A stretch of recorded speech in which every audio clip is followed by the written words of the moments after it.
Hello everybody, welcome back to another story time. This story calls for a nice hot cup of tea, because today we're going to be reading a lovely story called The Book of London.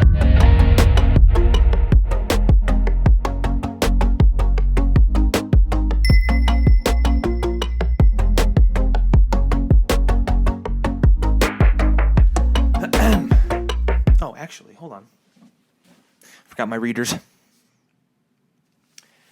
That's much better.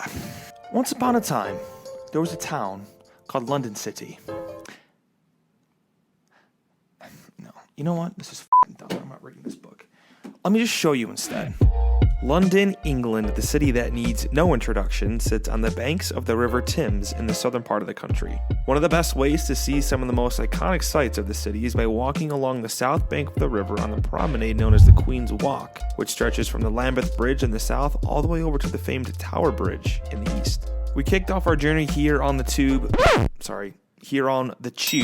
taking the Piccadilly line from our hotel up in the Kensington neighborhood down to Westminster, which probably has the best sight reveal of any underground subway station I think I've ever been in.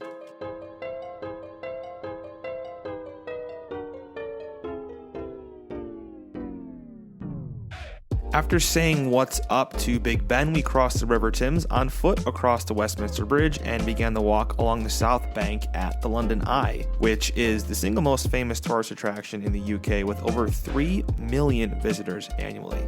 We ultimately decided not to contribute ourselves to this count for 2022 and continued our walk down the river.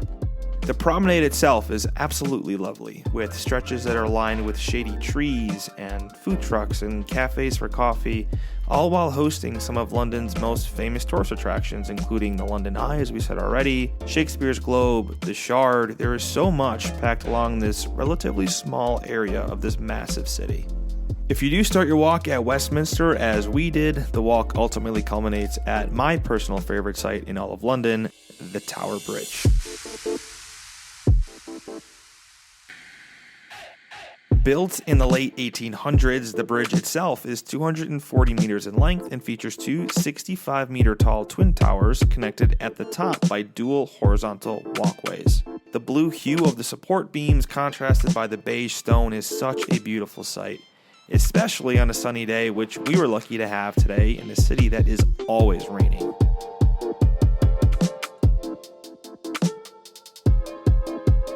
And the bridge isn't just cool to look at either, it's also functional. There are over 40,000 road crossings per day across this bridge. Crazy. After we crossed the river north, we turned around and headed right back down south to soak in the bridge just a little bit longer, yes, but also because we started to get a little hungry after walking around all morning. And what better place to grab some lunch than at one of the largest and oldest food markets in all of London. Borough Market here in London City.